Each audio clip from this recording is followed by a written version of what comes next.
कभी सोचा है कि कैलेंडर पर कोई एक तारीख अपने अंदर कितनी कहानियां छिपा सकती है? सिर्फ एक दिन में एक पूरा का पूरा देश अपनी जीत, हार और बदलाव की दास्तान लिख सकता है। ये सिर्फ 24 घंटे नहीं होते, ये तो इतिहास की एक मोटी सी किताब का एक बेहद जरूरी पन्ना होता है। तो चलिए आज 27 जनवरी का वही पन्ना पलटकर देखते हैं, आखिर ये तारीख हमें भारत के बारे में क्या बताती है, कौन से राज और कौन सी कहानियां इस एक दिन में दफन है। चलिए साथ मिलकर पता लगाते हैं। देखिए, इस एक दिन की कहानी ना कई हिस्सों में बटी हुई है। हर घटना एक पजल के टुकड़े जैसी है, जो सब मिलकर भारत की एक मुकम्मल तस्वीर बनाती है। तो अपनी कहानी की शुरुआत उन लम्हों से करते हैं जिन्होंने भारत की नींव रखी। एक ऐसा दिन जो सदियों के इतिहास को अपने आप में समेटे हुए है। ये कितना दिलचस्प है ना कि एक ही तारीख पर इतिहास कैसे अलग अलग धागों को एक साथ बुन देता है। सोचिए, 1556 में मुगल बादशाह हुमायूं की मौत ने सल्तनत के लिए एक नया अध्याय शुरू किया, और फिर सदियों बाद ठीक उसी दिन 1921 में इंपीरियल बैंक ऑफ इंडिया की नींव रखी गई, और फिर 1974 में नेहरू मेमोरियल म्यूजियम देश को सौंपा गया।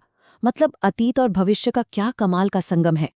इंपीरियल बैंक ऑफ इंडिया की स्थापना महज एक बैंक का खुलना नहीं था।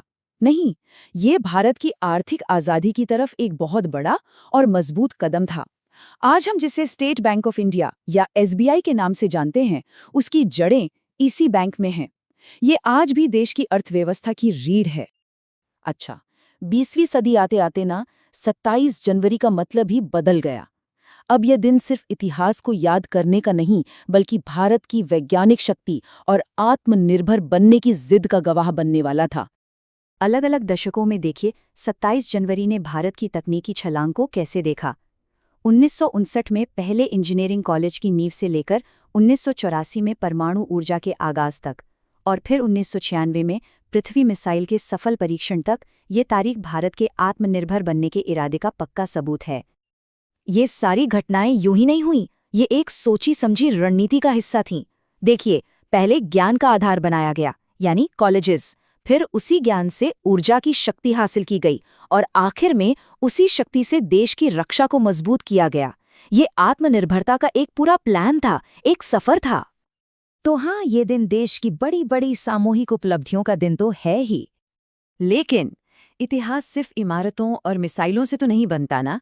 इतिहास बनता है लोगों से, उनकी यादों से, उनके गीतों से, उनकी कला से, और 27 जनवरी ने भारत के दिल पर भी अपनी गहरी छाप छोड़ी है। तो अब बात करते हैं उन आवाज़ों और उन चेहरों की जिन्होंने इस तारीख को हमेशा हमेशा के लिए यादगार बना दिया। 27 जनवरी 1963 एक ऐसी आवाज़ गूंजी कि पूरा देश रो पड़ा। जब लता मंगेशकर जी ने पहली बार ऐ मेरे वतन के लोगों गाया, तो वो सिर्फ एक गाना नहीं था, वो 1962 के युद्ध से मिले जख्मों पर एक मरहम था, एक पूरे राष्ट्र के दर्द और गर्व की आवाज जो आज भी हम सबके दिलों में गूंजती है। यही तारीख हमें कुछ महान हस्तियों की याद भी दिलाती है। हॉकी के मैदान पर भारत को गोल्ड मेडल जिताने वाले कप्तान चरणजीत सिंह, और सिनेमा के पर्दे पर अपनी कला से जादू बिखेरने वाली श्रीला मजूमदार, इन दोनों को भी हम इसी दिन याद करते हैं।